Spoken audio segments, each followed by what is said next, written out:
हम कुसुम झा एकटा कॉमेडी बाजि रहल छी जे ताहि दिनके एतनीटा खटोली पर से सासुर जाइ छलैया कि माय एकटा हमर पीसी जे गेलखिन हम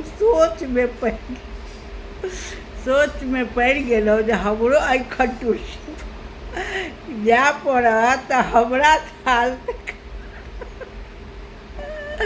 हालते खराब हैत। तखन हमरा सबके जमानामे बदलि गेल रहै जे एतनीटाके खरखरिया एतनीटाके ओ उठा कऽ ओ लऽ गेलै। ओ याद एखनो हमरा अबैया तऽ हँसी लगैया आ कहै की समाजके रिवाज छलैए।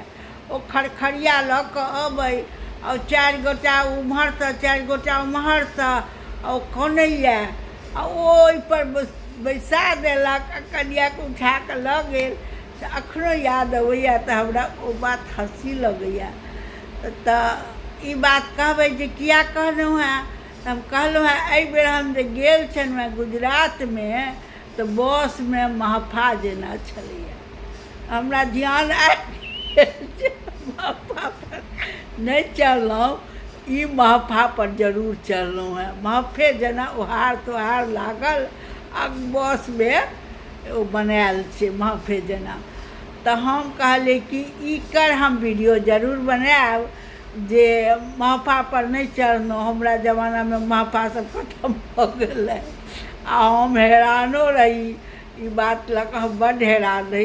एखनो जे हमरा याद अबैया ओ खटोली पर बैसा कऽ आ ओ कनिया कानै आ ओहिपर हमरा सबके तऽ ओहिसँ गिर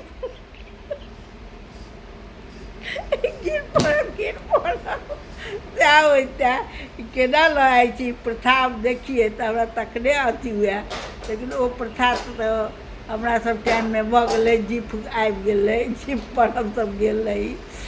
जीप टेकर ई कहै से ताहिसँ आ तकर बाद एहिबेर जे गेल छलहुँ तऽ महफामे बैसि कऽ अयलहुँ हेँ। बड़ सुन्दर महफा, आरामसँ सुतू पड़ू बसमे, बड्ड सुन्दर छलै। एखन बिहार सबमे ओ बस तऽ नहि गेलैए, गुजरातमे छै। तऽ हम कहलियै महफा पर नहि चढ़लहुँ से हमर महफाके शौक पूरा भऽ गेल। शौक नहि लागल रहए। तऽ बहिन सब केहन लागल की लागत से कहब। कॉमेडी हम